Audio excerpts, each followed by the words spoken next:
out of ourselves for validation or expecting somebody else to meet our needs. Okay, in a relationship, this is the biggest, most damaging thing is we've all been taught that love is when somebody gives up everything for us. That's not love, that's a manipulation. It's never, ever, ever, ever anyone's job to meet our needs. It's our job. Now, it's wonderful when we pick somebody who enjoys joining us in those needs, like if you say you like to read or go on trips or whatever, you find a partner who loves to go on trips with you. They join you in that, but to demand it of them, that's codependency. That's where most marriages break up. So if you have a need in your relationship, say you want to be sexual, your partner is not available for whatever reason, they're in a bad mood, whatever. Well, what that tells me is you need physical touch. So it'd be perfectly healthy to go to Massage Envy and schedule a massage. Now, it's not sexual, but it at least meet your own need for physical intimacy in an appropriate way. If you are in a place where you really want to talk about something deep, but again, your partner has just come from a traumatic, they've got fired that day or something else, they're not available emotionally or intellectually to listen to you. Well, you get on your friends list. You start calling people, hey, where are you today? Are you in a place where you can really connect with me?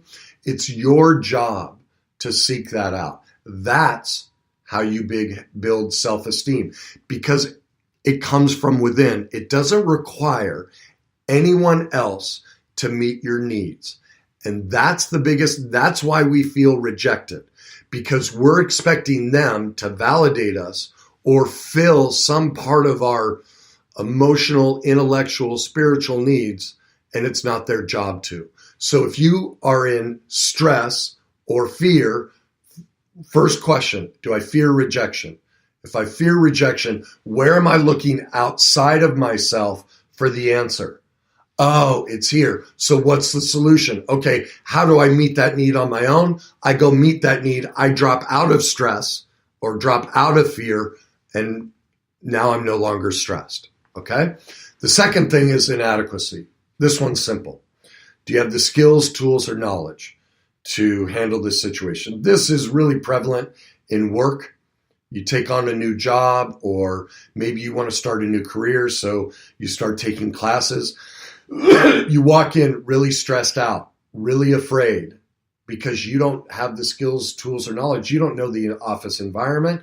You don't know this teacher, what their teaching style is. You don't have the skills, tools, or knowledge. So if you're in a job, say you're like me, all right, this is one of my fears. I don't know how to market. It's not a skill set of mine. I know how to talk to people. I know how to help people with their issues, but I'm not an expert in marketing and how to use words and phrases that people go, oh, I like that. I have a tendency, because what's normal for me is to talk about deep topics at a really deep level. I guess I should do it this way, a very deep level. And so I tend to use words and phrases that don't make sense to people because they don't have that skills, tools, and information to understand me. And so I miss on helping people because I'm not speaking the language they need to hear.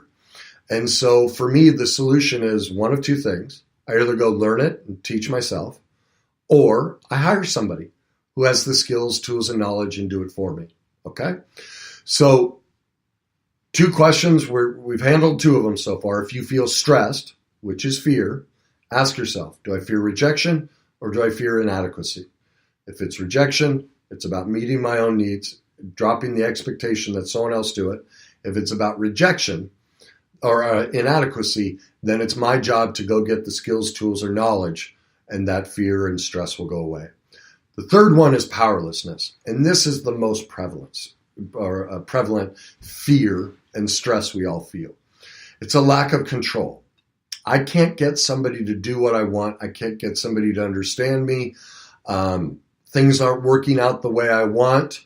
I want my job, my career, my new product to go through the roof, and it's not. And I can't control other people and get them to listen or things like that. Control is Powerlessness, a piece of it is a spiritual aspect. In other words, we aren't trusting the process of life, that things are always happening in our favor outside of us. We're just not aware of it. And we don't trust in that process. And so we're trying to control it and make it happen.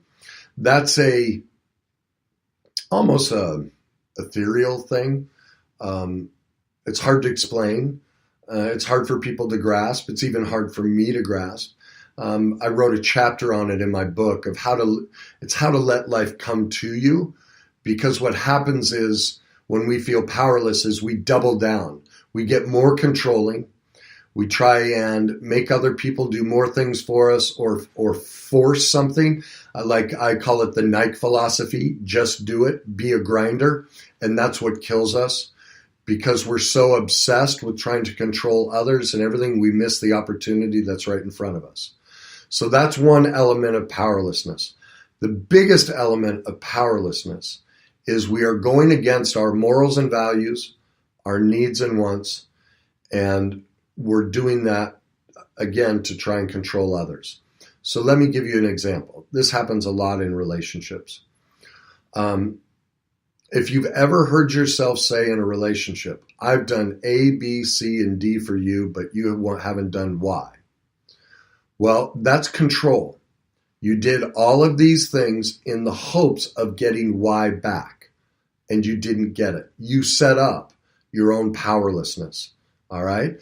What that tells me is by doing A, B, C, and D, you went against your morals and values, your needs and wants. You were hoping to get something from it. So you're like, this isn't so bad. I can kind of sacrifice here and I'll put up with it, but I think they'll give me this. And then you don't get this and you freak out and you feel powerless and rejected because you're expecting something from somebody. The way this shows up the most is the complete inability to say no. This is probably the world's biggest difficulty, is how to say no to people. I hear it all the time. Oh, I can't do that. I'd feel mean. I'd feel guilty. It's not nice. It's the biggest, most damaging thing that we all go through. Where that comes from is parenting, childhood. See, as children, because none of our parents took a class on being a parent, what happens is our parents control us. They tell us what class we have to take, what instrument we have to play, what sport we have to play. Because they're so afraid that we won't succeed, they control us and try and make it happen. Remember the Nike philosophy? Just do it. I'm going to make you be this. Their insecurity, their lack of self-esteem, is tied to whether you amount to something. You hear this all the time. I want my kid to have a better life than I had. I don't want them to make the same mistakes. Well, think about it. Every mistake we ever made is how we got better. So what our parents are really saying is, I want to control you. I want to rob you of the life experiences where you learn discernment and judgment, right from wrong. I want to rob you of the skill set to be able to do that. And I'm going to control you and try and mold your life into something where you never experienced that. So what happens? We don't know how to say no because our parents have controlled everything. That's what's so prevalent in the younger generation right now. What are they? Are they millennials? I forget I'm drawing a blank on their term for whatever reason. You see all these safe zones in colleges. You can't say a single word. That's a result of parents who controlled everything. If their child failed a class, they went in and yelled and screamed at the teacher because my child can't get anything but an A. They rescued them. They handled all confrontation.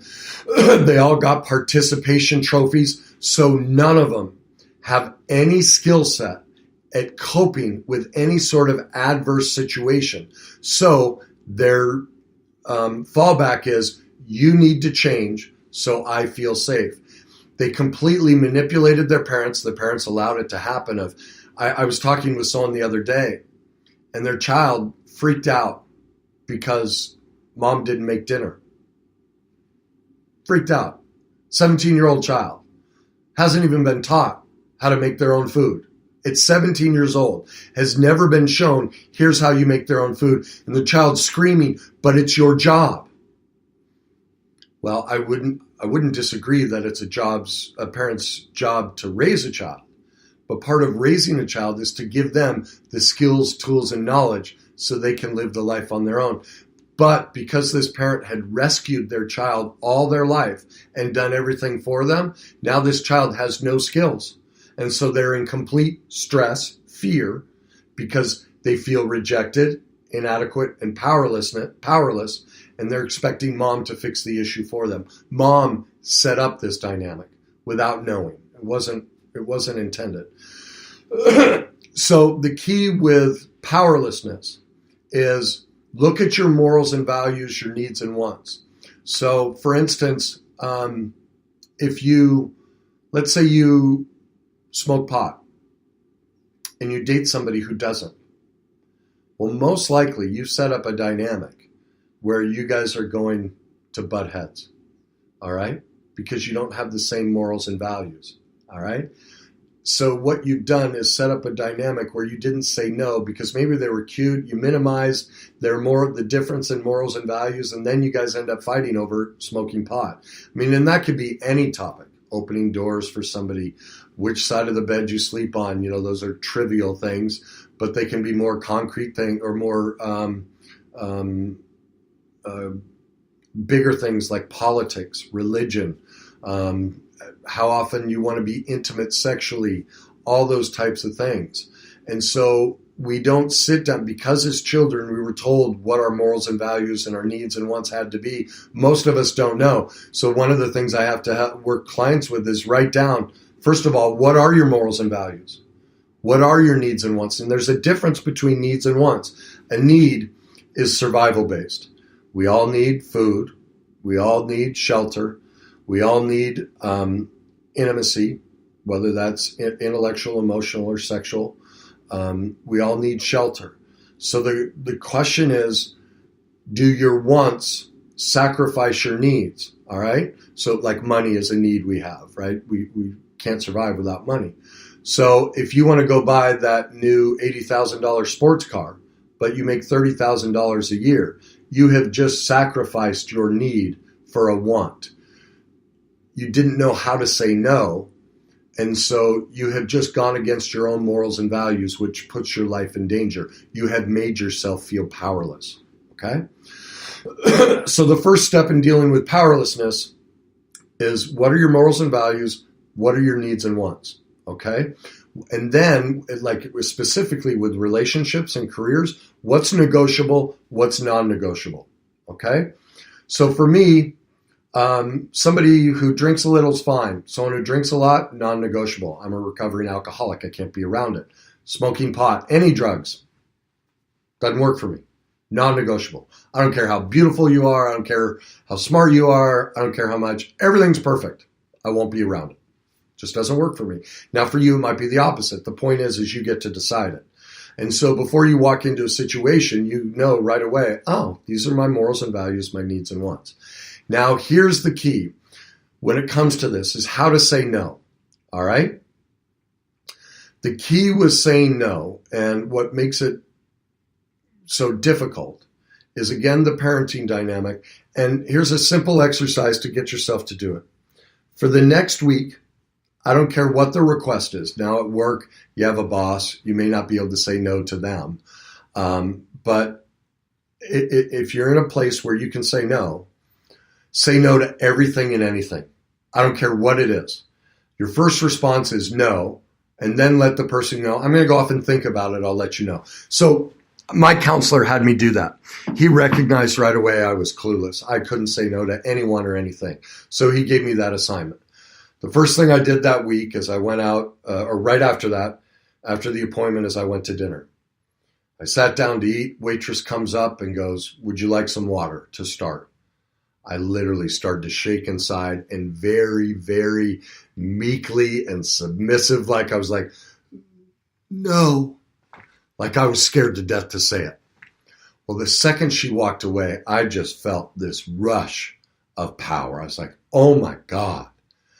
Now, when she came back, I said, I've thought about it. I'd really like some water. I had that poor girl running a track meet all night. I'd say no to everything, and then I'd switch to yes.